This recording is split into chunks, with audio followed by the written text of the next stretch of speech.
Oh, yeah. Right on. Well, tonight's been David Crosby's been wild. Twitter tonight. So some sad news. Some sad news for all of us. He's got tendinitis. He's losing his ability to play.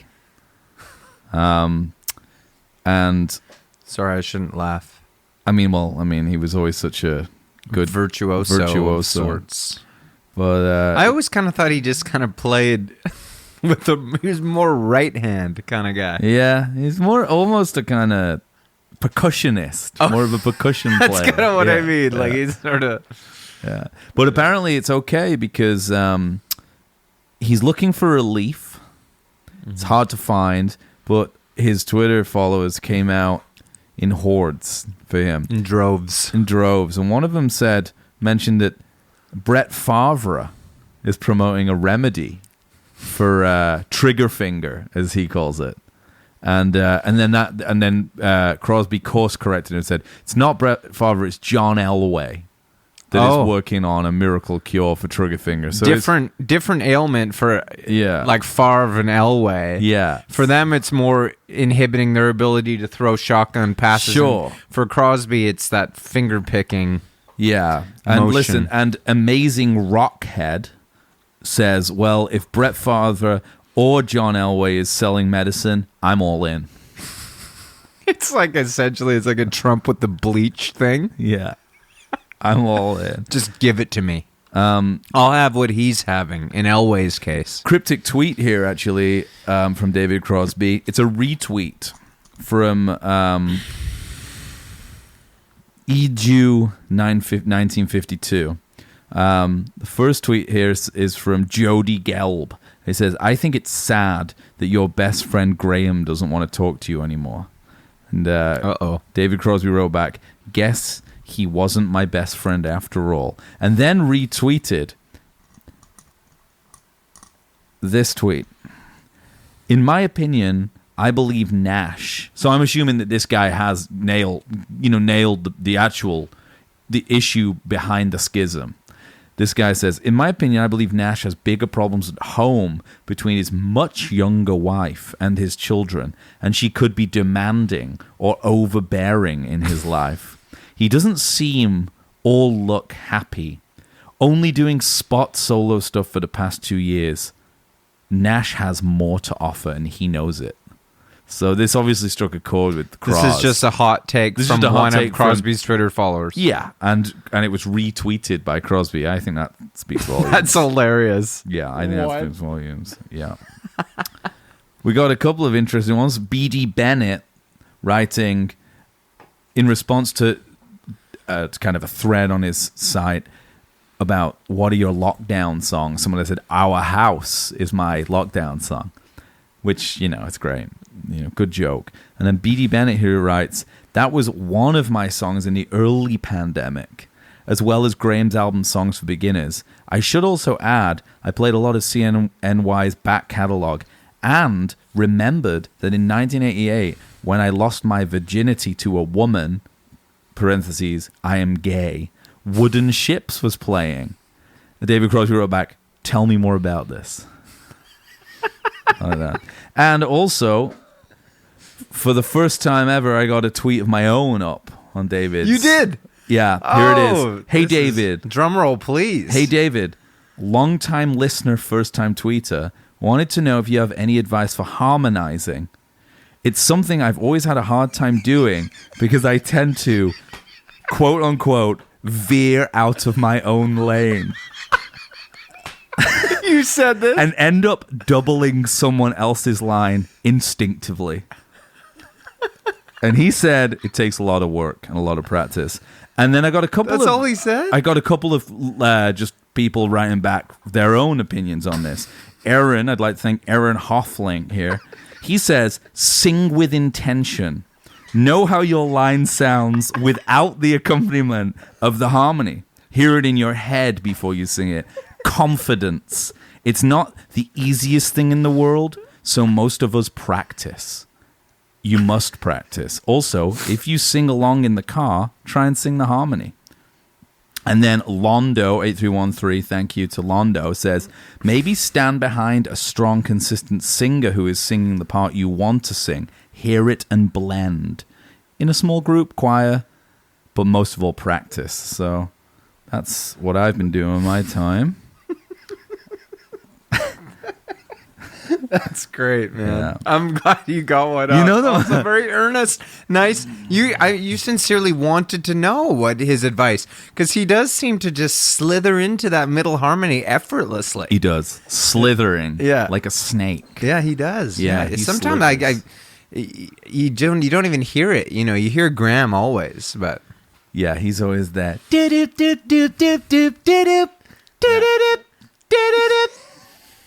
Yeah. You know know how Miles I learned- Davis? You know Miles Davis did a cover of Guinevere.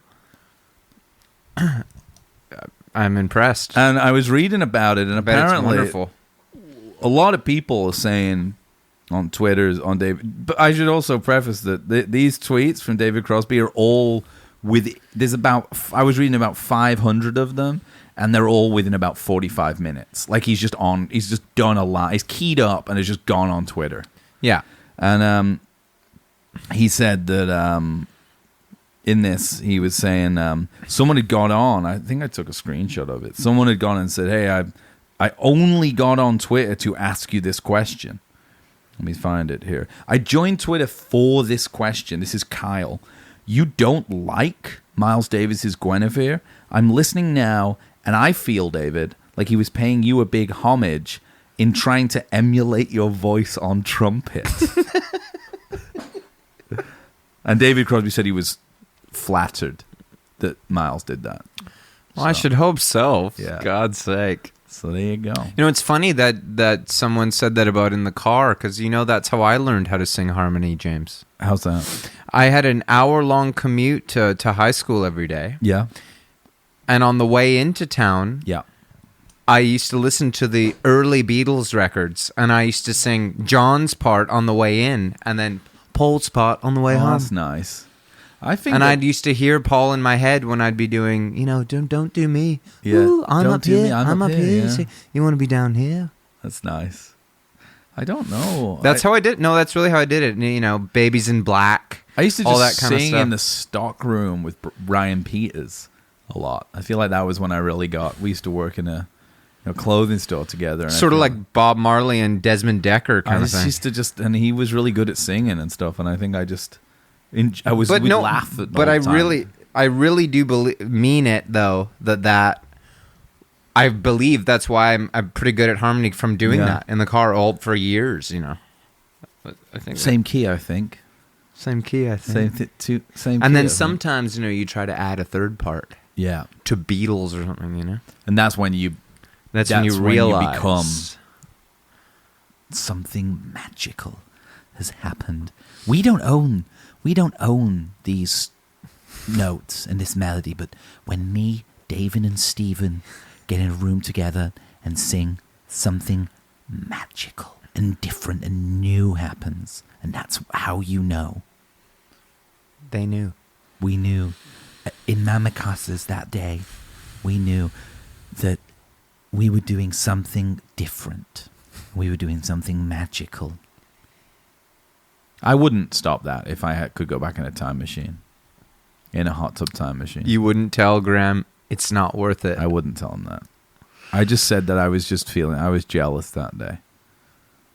You know. Speaking of George, we're going to be talking very little probably, but Speaking about of English people who sound a little bit like Graham Nash. Exactly. Speaking of the George. sound a bit.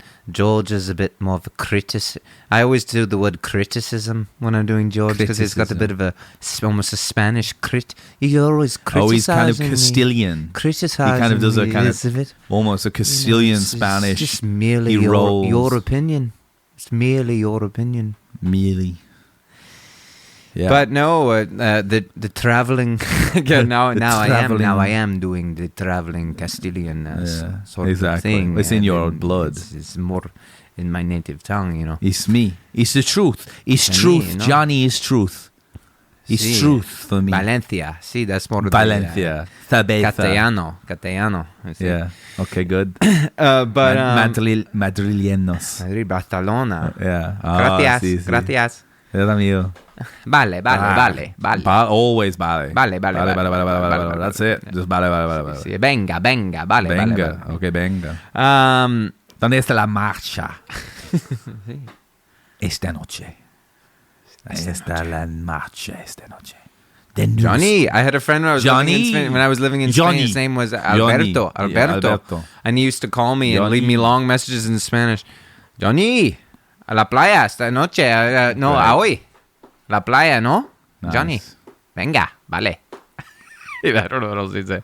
That's great. Let's go to the beach. Like Right now. Yeah, that's what it'd be. Vamos. Yeah. Vamos a. Yeah. Yeah. So you think George Harrison sounds... Mucho calor, Johnny. A la playa, hoy. Ahora. Spanish boots of Spanish leather. There's your segue. But if you see her, well, the story of how the Wilburys got together, she might be the way George tells it, he just says it's sort of, it's sort of a thing, we were just four guys. That's Paul, but it's kind of, yeah. He'd say, well, Bob had borrowed one of my guitars. Interesting. And so I went, I told Tom, I had Tom over at the house, and I told him, let's go over to Bob's. And well, I think they were using the studio as well, weren't they? Bob's studio? Yeah, to record right. the B-side to This Is Love. Okay, the real mine was just making it up. No, it's not. I don't know. I think there's partial lineage. I think you're right. Something like they were using the studio, and he wanted to get a guitar he lent to one of them, maybe Petty. Yeah. And so they got in the car and went over, and Roy Orbison, no. Jeff Lynne was at Petty's house. Okay. And then they were like, "Oh, we're just over at Dylan's studio, you know. Yeah. Why don't you guys come over and hang out?" And then they literally just got there, and then they were like, "Oh, we should call up Roy." Call Royal. Just call up Roy. I read because I do a lot of research here on this kind of stuff. I read the Wikipedia. So it's this www.wiki. W-I-K. They had a different take on this, which I thought was interesting the way they put it. According to Jeff Lynne, who co-produced Cloud 9, Harrison introduced the idea of the two of them starting a band together. Welcome to Cool Stories in Rock Music. Groovy stories in rockmusic.org. Certainly not just actually reading verbatim from the Wikipedia here. No. I like this. It says, when discussing who the other members might be of their supergroup. This is just Jeff Lynne and George Harrison. So just like when discussing theoretically, Harrison chose Dylan, whereas Lynne opted for Roy Orbison. It's like it's some kind of like draft. It's like we can pick anyone we want. Fantasy draft. Yeah, fantasy draft. I'll take. So that's what it happened. And apparently that was it. And then during his Rockline interview, Harrison reaffirmed his support for Dylan to join the supergroup at a time when the latter was experiencing an artistic and commercial low point in his career. He just stood by him. I think he just finished the Down in the Groove album. Harrison and Lynne became friends with Tom Petty when Petty and his band toured Europe as Dylan's backing group. That makes sense. Yeah, that's right. Yeah. That's right.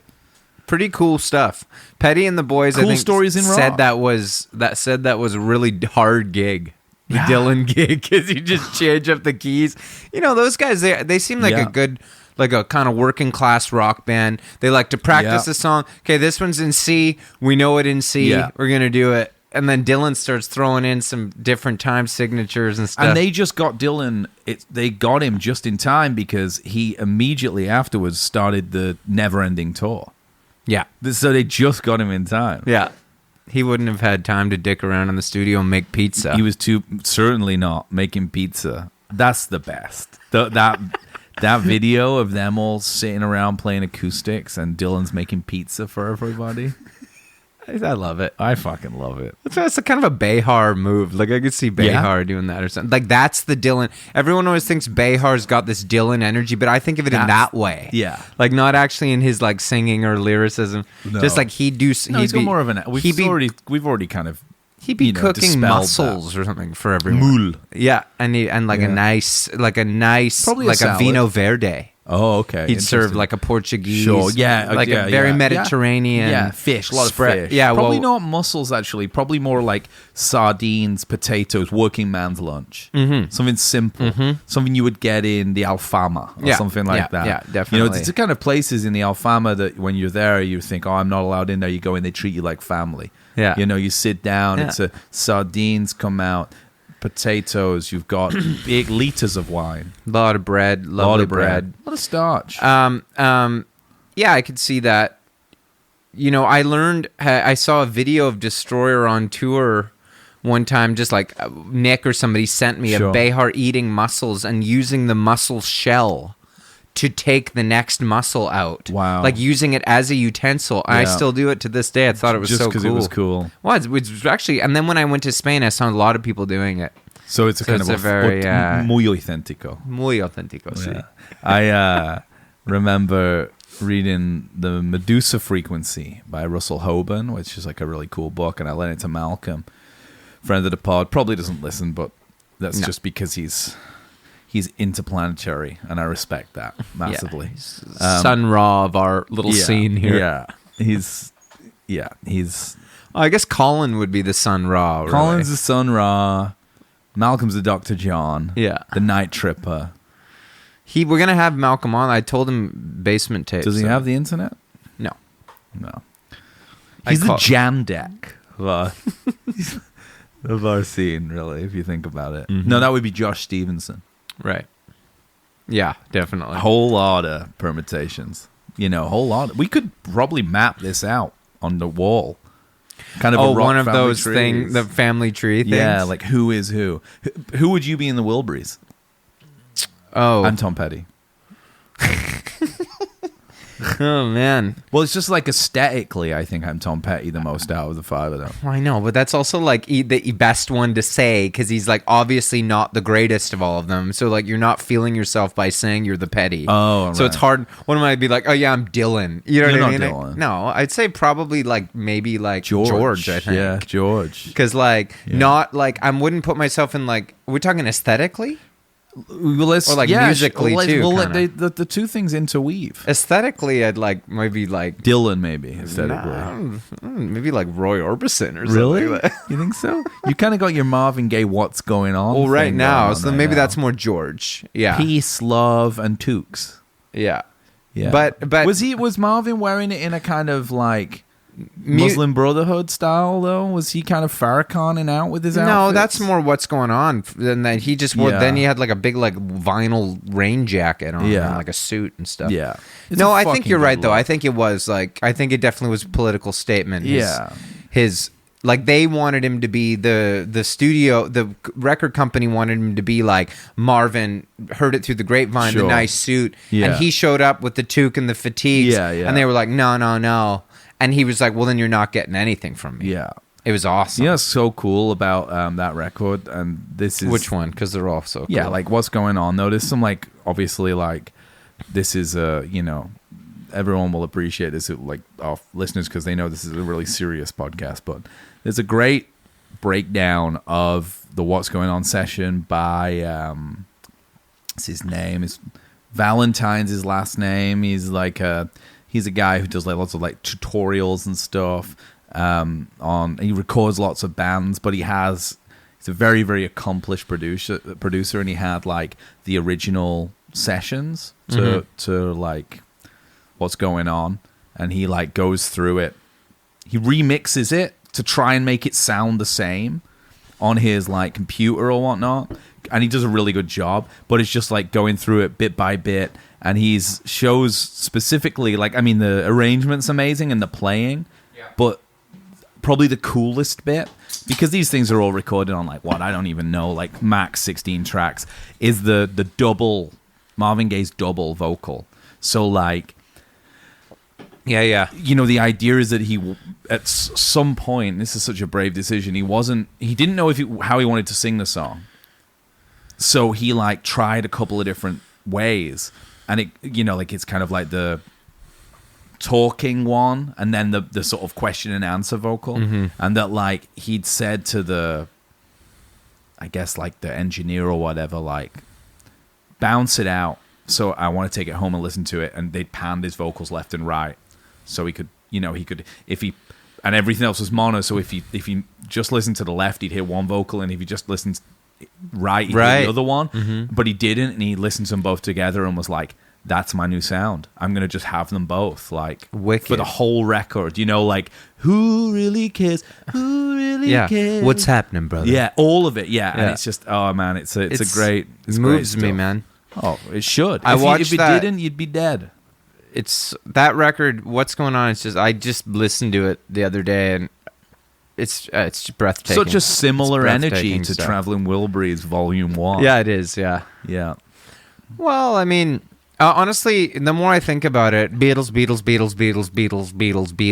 Sure. Aesthetically and musically, I'm probably the most like George, only because musically, like, I'm not in the producer. But maybe 80s George? Like, you're not like Ashram George. No. You're not Mujahideen George. Kind of like early 70s on, I'd say. You're not like, because by the time he's doing Cloud 9 and stuff, he's like, see, son, I told you I could Dad could make a record. Like, he's kind of got that vibe about him. I mean, I got some Dylan aesthetic too, for sure, at times. In that era. But you're full petty in all respects. I mean, I'm a bit Steve Bannon in my barber today. I'd like to think I'm like Jim Keltner, even though I don't know how he dressed or what he's like, but like I want to be apparently him. Jim Keltner, he played the recordings that ended up being the Lindrum. Like, it's him playing that is the Lindrum. That's apparently. Right. Yeah. Amazing drummer.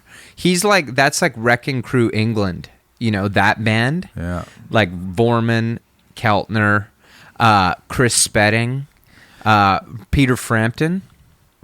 I'm In You. Frampton played on a bunch. He was a session guy. Ray Cooper, the percussionist. The percussion player. He's got that weird feel. Yeah. Kind of like alopecia too. Yeah. Maybe. He's bald, but yeah, but it kind of has, but like, if it has an alopecia energy. Yeah, it does. He's not like, he has no a unique stubble energy or anything. He has alopecia energy. Yeah. As a guy. But I don't know who played bass on the Wilburys record. Which Wilbury do you think played bass? Lefty Wilbury. I don't know, because apparently one of them must have. They just recorded it in LA on acoustics, all sat around, and then George and Jeff took it back to probably England. One of them did it. Well, played bass. I don't think there's a session bassist. Only Keltner. Yeah, and Ray Cooper. Yeah. And a saxophonist. Cooper's on it? Oh, he's all the percussion. But. Oh, yeah, of course. Sax. I forgot about all the sax on it. Everywhere, amazing. Yeah. I love Heading for the Light. Mm-hmm. It's got that like Saturday Night Live feel. Yeah. When it comes false ending. Yeah. When whoa, comes back. It's a really like pausey record, isn't it? It's George's stuff. Yeah, I mean. He's happy. I think they all are. They're all just fucking around. That's true. Making I guess millions of dollars. It's also weird because it's kind of like, the thing is about it, I suppose, is that like, it's strange if you think about the career arcs of the people who are involved, because that's that kind of Jeff Lynne like production style, which is 100% a style, because all those records sound like identical, like that came out at the time. Phenomenal. Sure, but like Full Moon Fever. Or you're talking that era of Lynn. That era of Lynn. So like not like not ELO, no, which is like just kind of like taking off from where the Beatles ended. It's kind of like, if the Beatles were still a band, this is how I would envisage them. But like them. At like Magical Mystery Tour. Sure. When it's like if you did the Back to the Future split off. Yeah, a schism. Yeah. Because it's almost like Beatles energy, as though Abbey Road didn't exist. Yeah, it's like Sgt. Pepper's Magical Mystery Tour, ELO. I Am the Walrus onward. Yeah. Great drum sounds, great vibes, but incredible string arrangements. And but that late 80s stuff, yeah. Starting with Cloud 9. I mean, it's pretty weird that like he sort of invented a sound that would benefit all those like aged rockers and resurrect their careers. Dylan, like, did he do a Dylan one? No, he never did a Dylan record. That would have been good. Dylan's weird on the Wilbury stuff. He loves your sexy body. Like, it's kind of weird. It is. And like, but even his ones Dirty Work. They're still Dirty World. Dirty World. It's a dirty world. It's a fucking dirty world. They say fucking, but they kind of hide it. It's clever. They're just all sat around with Roy Orbison doing that. And I mean, Dylan's ones are great. Like, I mean, I don't know, great. I mean, like, we grew up with it, right? It's a classic dad album. Well, I kind of like grew my up with dad it. Yeah. loves the Wilburys, man. Like, congratulations for breaking my dad still laughs every time he hears it. He just thinks it's so funny for tearing it all apart. Yeah. Yeah. I mean, Dylan, like that one's like, I guess, like a sad song, but it's so funny. Like it's you know he's goofing around. What other ones does he have? Yeah, Dirty World, and then Tweeter and the Monkey Man, which is like the hit. I guess is the hit. Like of his on there. You know that's a classic on that one. You know, little kind of that era of classic rock, because we've not dived. I love we're like putting this Wilburys, like we've done like Thriller. What the hell? Dude, is it even good? No, it's terrible. It's not good. No. Like, see, that's the thing. Margarita? I'm confused. I love Margarita. Yeah, of course you do. It's your ilk. She wrote a long letter on a short piece of paper. Yeah. You know what I like? Imagining Dylan and Tom Petty sat with cigs and beers in the corner after Roy Orbison sings and going, everybody. Got like just like in the snake pit, you know, together. Just get Toledo. That's the thing. You picture them having fun as you listen to the record. Yeah, making pizzas and I margaritas. love it. You know what the best part about those whole fucking thing is? Yeah. Is that Roy was really in a bad place. He was in a bad way. And it really, really brought him back into the light. And he died right after. Yeah. And supposedly, so the story goes, the Wilburys record was a big hit. Yeah, it was, and he went out happy. He knew it was platinum. And like he was 8 times. He was, but he was super happy. And then he died. Yeah. That it was like a big success. Yeah, it was. Yeah, because you know that man had the most horrible life, right? Sure. Do you know what happened? Tell me all about it, Tiger. So, just a few of the things that happened to him. Well, he's got all kinds of health problems. Yeah. A, B, he had a girlfriend who he was madly in love with, died in a motorcycle accident. Claudette wrote a song about her. Very kind of his like kind of rebel without the cause feel. Every single he has no happy songs. No, all of Roy Orbison's songs are filled with the like most intense sadness. Kind of a bit of a Lorca vibe, a duende, kind of a duende kind of vibe. He's kind of rock and roll duende. Yeah. And then he got married. Sure. And he went on tour in England. Yeah. While he was on tour, the house burnt down, killed both his children. Okay. And his wife survived. Yeah. And then I believe another one of his kids died later in life or something. Like it's like one tragedy after another. Of a Franklin Lloyd Wright energy. Yeah. Wow. And so you listen to all those songs, you know, like Only the in Lonely, dreams. Dreams. They're all the songs are about this longing for something you can't beyond physically the have veil. in the realm. Beyond the veil. In dreams, I walk with you. I talk to you. Like it's really, really mystery girl. I'm blue by you. I'm going back someday. Yeah. You know, he can't ever get there. It's kind of a nom. The only happy thing in a song he has, Pretty Woman, as the end of Pretty Woman, when he says she's walking back to me. Yeah. That's the only good thing that happens in any Roy Orbison song. Yeah. I'd love anyone to challenge me to that. Find one. I mean, Sweet Dream Baby. I know you think sounds positive. Yeah. No, How Long Must I Dream? You know? Yeah. Wow. Well, that's a beautiful take, you know, on America's He's the poet laureate of Duende. Well, you know what George said? What did George say? The reason the Wilburys were a good group was because we had the best producer. Yeah. We had the best lyricist of all time. Yeah. And we had the best singer of all time. Yeah. In Roy. Yeah. Dylan and Jeff Lynne. That's how he fully felt at the time. Petty didn't factor into that. But George put himself with Petty there. Like they were just kind of humble. They were just guys. Hey, just guys. They were just. He doesn't talk like that. He talks more like down here. George does. George does more like that. You're always. You can say what you want, but it's merely your opinion. You're just criticizing me. You know, it's just my beliefs, isn't it?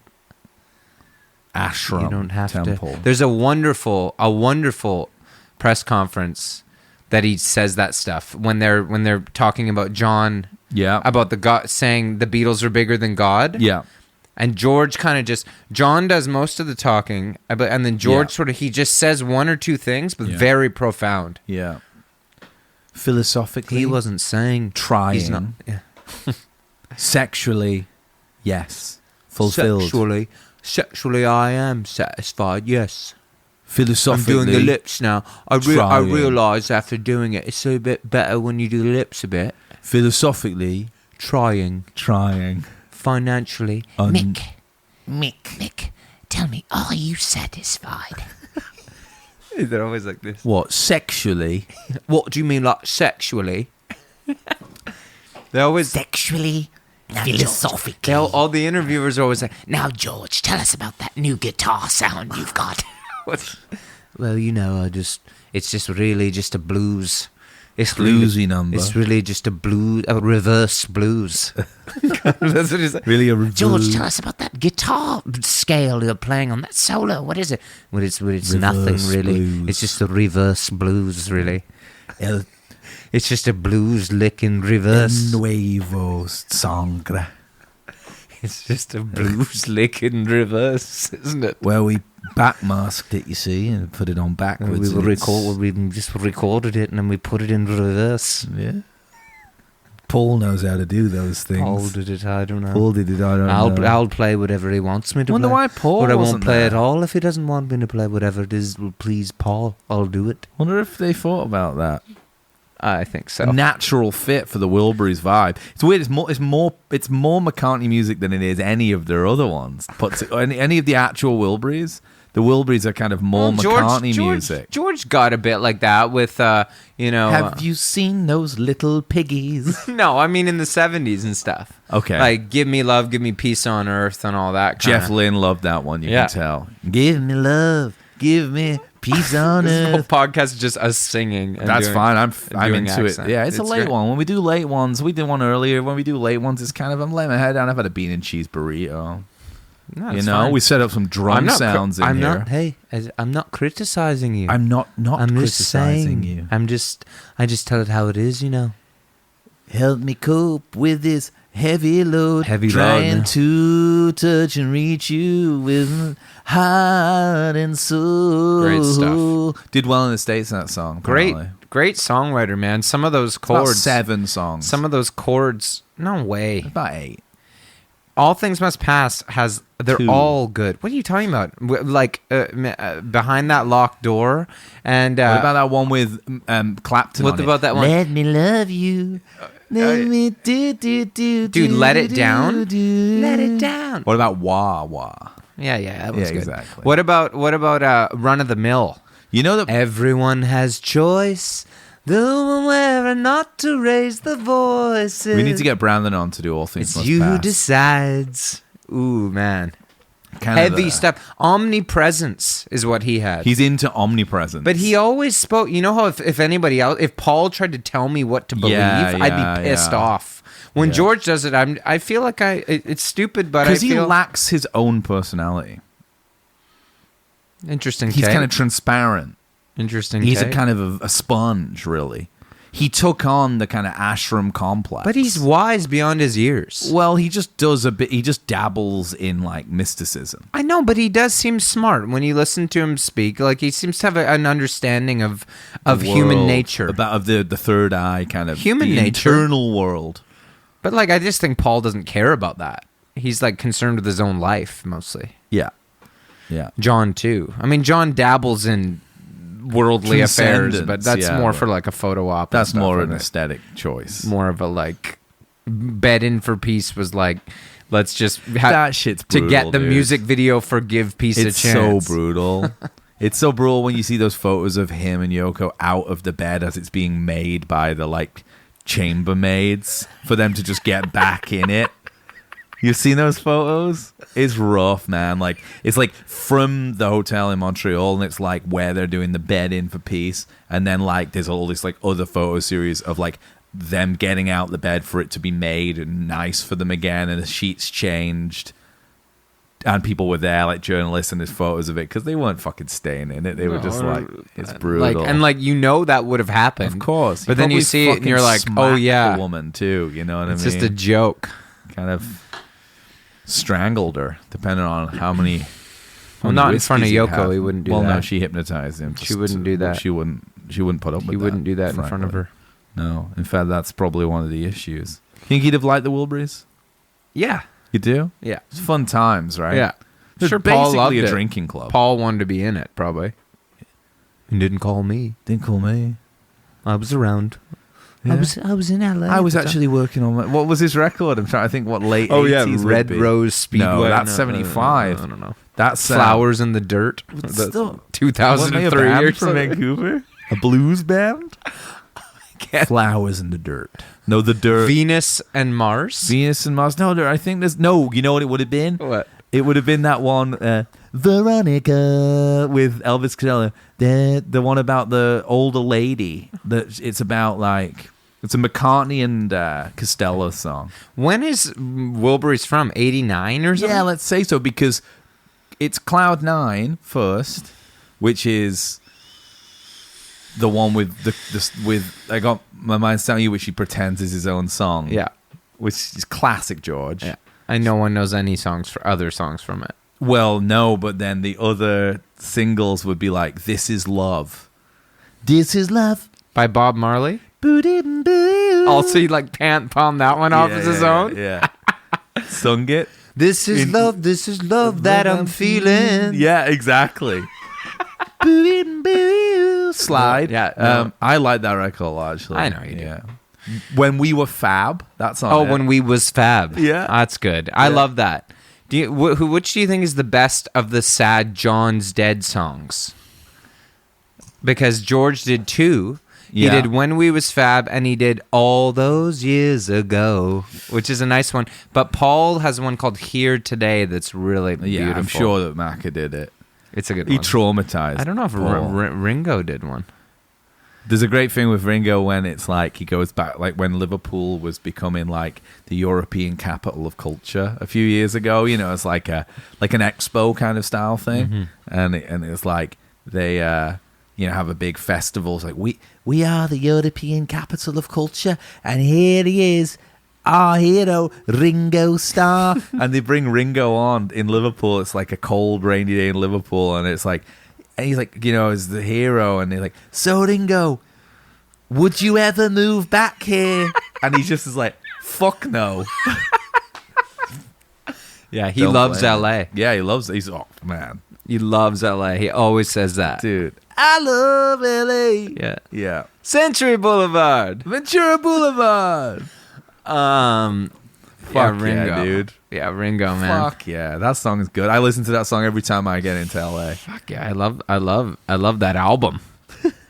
I do. It's great. There's some crazy songs on it. There's one that's like, "My life is good, you old bag." It's like he's like takes his kid to school, and like has to meet the teacher. It's like Randy Newman, and she's like telling him something, and he's like, "Leave me alone, you old bag. My life is good." Amazing. Luke and I listened to it for the first time. Really? I got a cassette. I bought it, and we went to Vegas. And we listened to it on the way, and we laughed our asses off. It's great. You know that, like, I was. He does that song on Letterman one time. My life is good, you old bag. So good. Newman, dude. The great guy.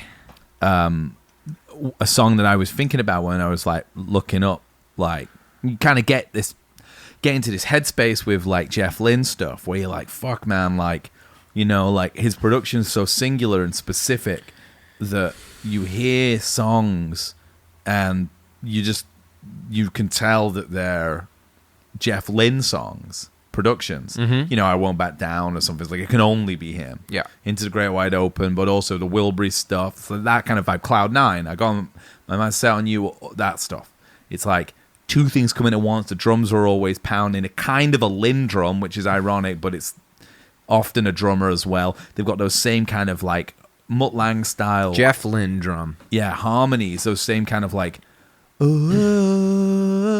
harmonies kind of in the background, Uh-huh. and like the bass is doing nothing. You never even notice it, and then there's some like it's just basically these pounding kind of pop rock songs, soft rock, and it made me think of Boys of Summer, the Don Henley song. I was like, fuck, I was like, that feels like one of those songs. It feels like a Jeff Lynne production. And I looked it up, and it isn't, but Mike Campbell wrote it. Interesting. And tried to give it to Tom, and Tom didn't want it.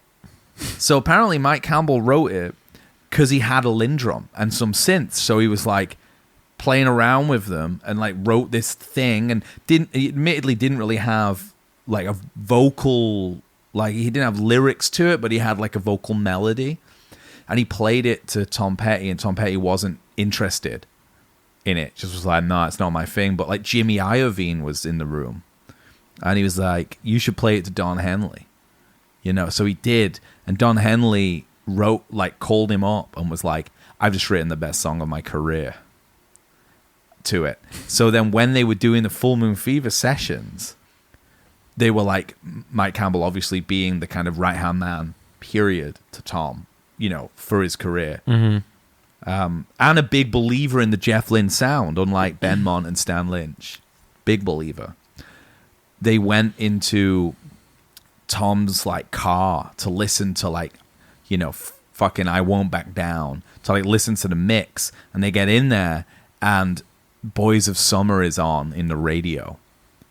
So and Mike Campbell's worried he's going to offend Tom because like they're trying to listen to like new Petty stuff. So he quickly changes the station, but it's on the other station too.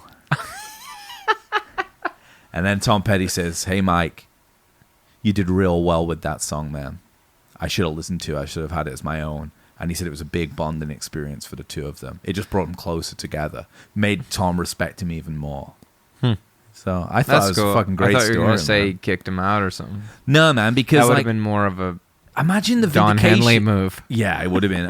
It's funny, like imagine the vindication that like Tom would have felt during that era. Tom Petty would have felt when he was like, I'm doing this stuff with Jeff Lynne, and like Ben Mont's not quite strong enough to be like, fuck you. He's like, I'll do it, but like, Jeff Lynne's like, I'm not interested in you actually playing keys. It's just pounding or pads. That's it. Stan Lynch hates it.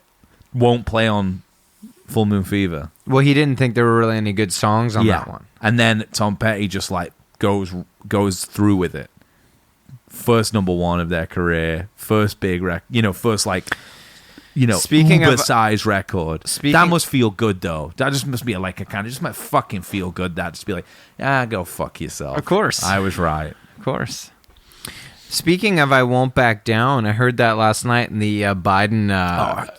made for it. It's made for that when shit, he walked out on stage. Oh, yeah. It was kind of cool because there was... You'll love this. There was like a weird echo effect because it was such a big area kind of that it was... Doppler. And that had like a kind of a cool slap Lennon slap on the drums. Kind of a slap and it sounded really cool. Kind of a reinterpretation. Yeah, it did. Yeah, it was kind of a remix, like a Spectre remix. Yeah, Wall of Sound. Yeah, and I thought maybe it sounded an East Coast I'd love to know if anybody else listening to this noticed that. An Ocean Way. It was a really cool sort of nice delay on it.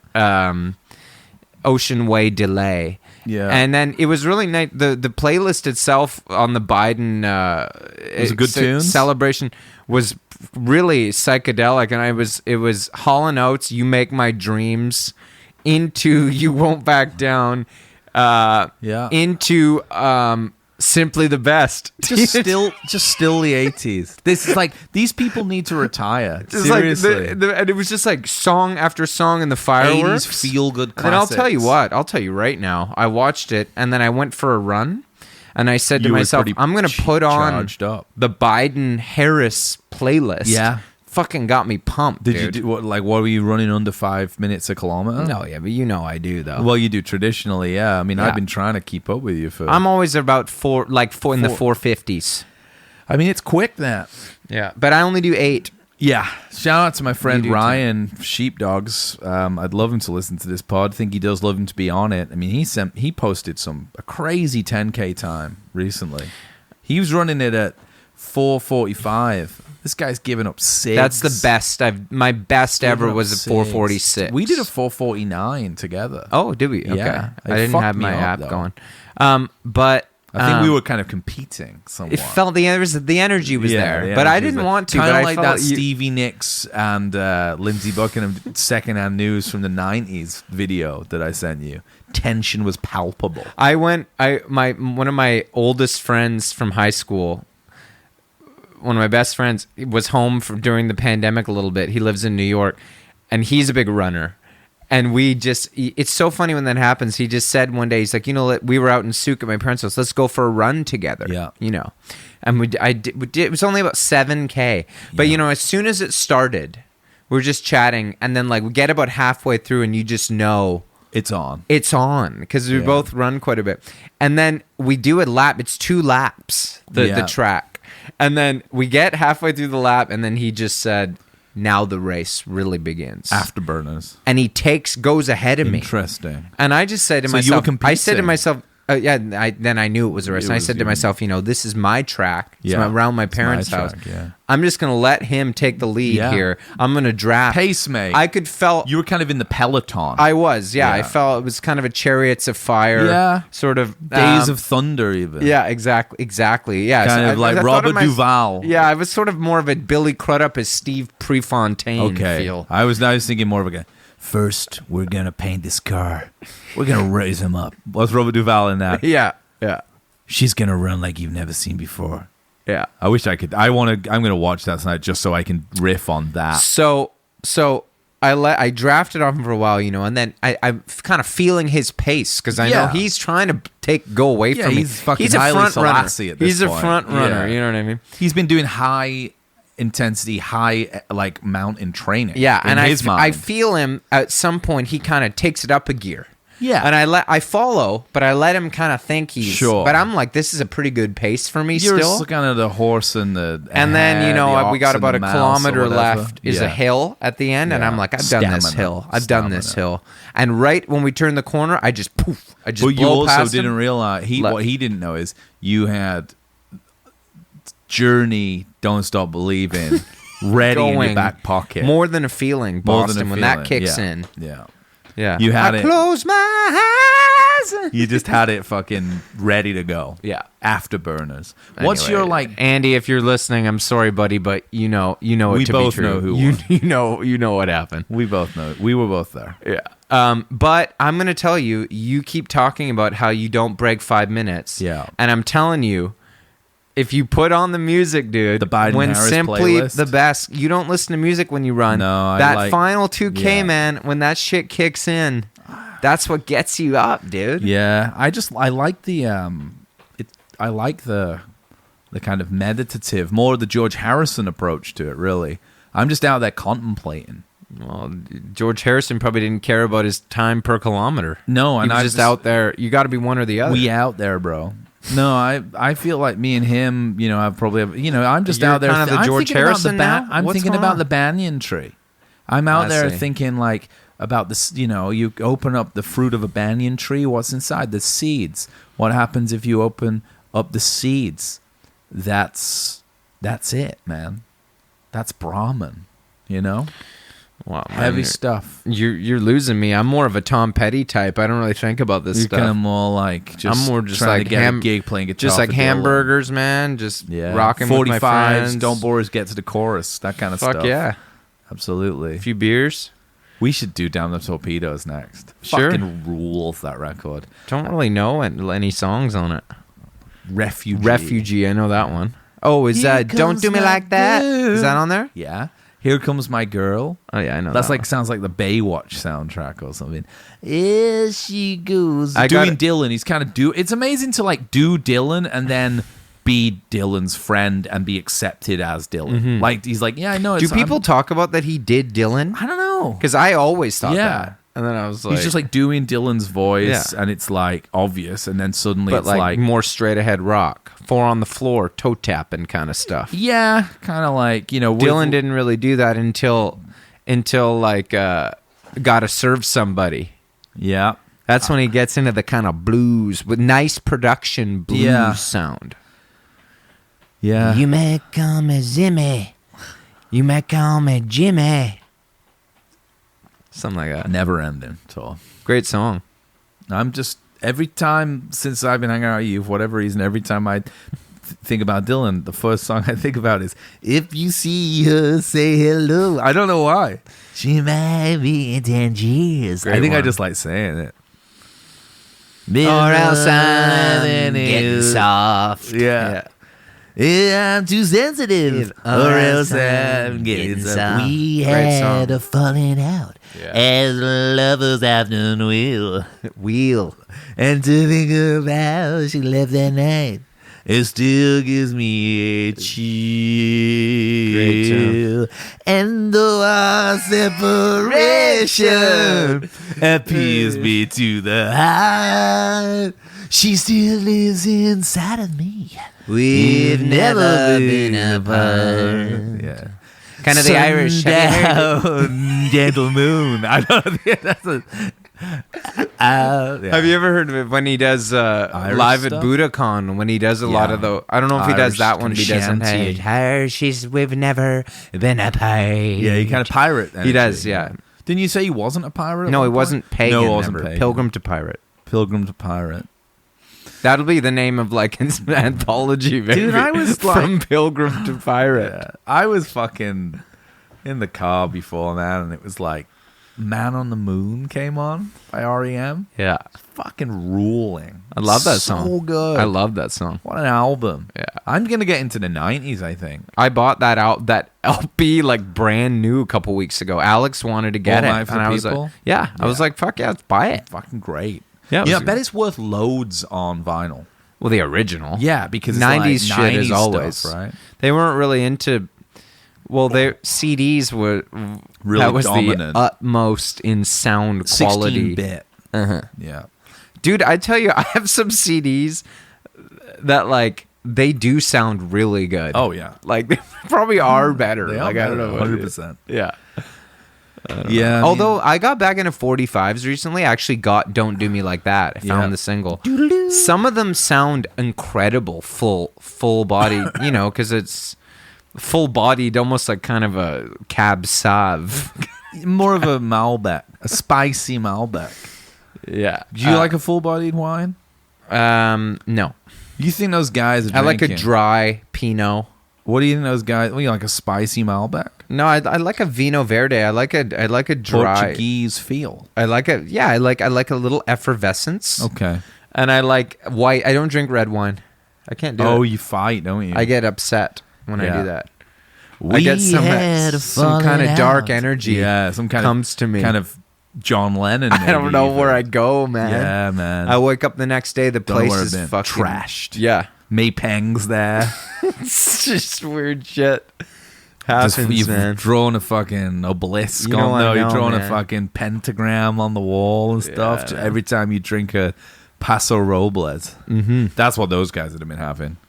Napa shit. You know what I mean? There was drinking like weird like rum and like cognac and stuff. What, the You always- Wilburys? Well, like Lennon and Nilsson and all that. You always Oh, hear them little drinking brandy like boys? yeah, drinking a lot of brandy and stuff. Interesting. Yeah, like Louis, what is it? Louis Riel, like Louis Riel, the freedom fighter. Yeah, exactly. Yeah, Louis Riel. Yeah, brandy. May Canadian. Brandy also is a famous Métis separatist, but yeah, similar like thing. that. Cross pollination. Oh, Chez Regal. Cheregal, House of Regal. I don't know. Maybe. I don't know, man. Shit, yeah. There's famous brandy I'm thinking of. Well, you know what they were drinking the night, like the Lost Weekend, which we got again. That's an Hennessy. episode. We'll do Pussycats or something, Oh, or yeah. Walls and Bridges. Oh yeah, They were drinking Brandy Alexander's. Brandy Alexander's. Which is just- Alexander Brandy. Remember Mike saying that shit? Free associating. Yeah. Some kind of thing. Which is just brandy and like whipping cream or something. That's all it is. And John got just really like, He went somewhere. yeah.